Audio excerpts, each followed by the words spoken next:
Критична е состојбата на 14-месечно девојче кое е донесено со тешки повреди на скопските клиники.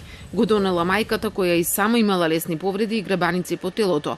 Докторите се посомневале на насилство па пријавиле и во полиција. Кога го прегледале утврдиле дека има крварење во мозокот, тешки повреди по главата и скршеници на коските на нозите. Уште пострашно е што скршениците се од пред неколку недели, но досега не се третирани. Со сомнителни знаци за физичко насилство. Детето има оток и крвни подливи на лицето и на главата.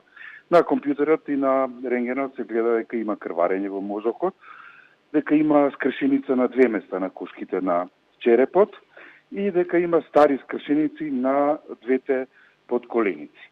Во моментов детето е стабилно, не е ставено на машина за дишење и неговата состојба понатаму се обсервира и ќе решиме во текот на утрешниот ден што ќе правиме и како ќе оди понатамошното лекување. Во полиција случајот е пријавен вчера попладнето, пошто веднаш на распит била 20-годишната мајка. Телма дознава дека таа пред инспекторите давала контрадикторни тврдења. Прво, рекла дека детето се повредило кога паднало од кревет.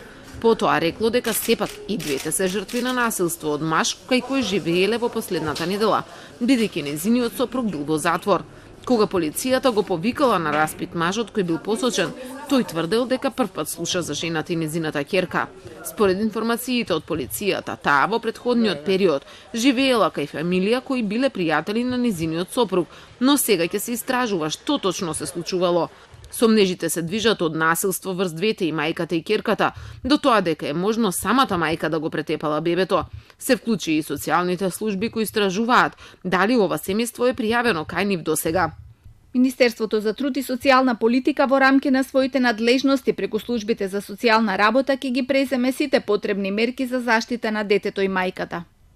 Инаку во моментов мајката не е со бебето на кое се очекува да му биде извршена операција на главата. Повредите се сериозни, велат докторите, и можат да бидат опасни по животот на детето за кое се уште не се знае дали е жртва на семејно насилство.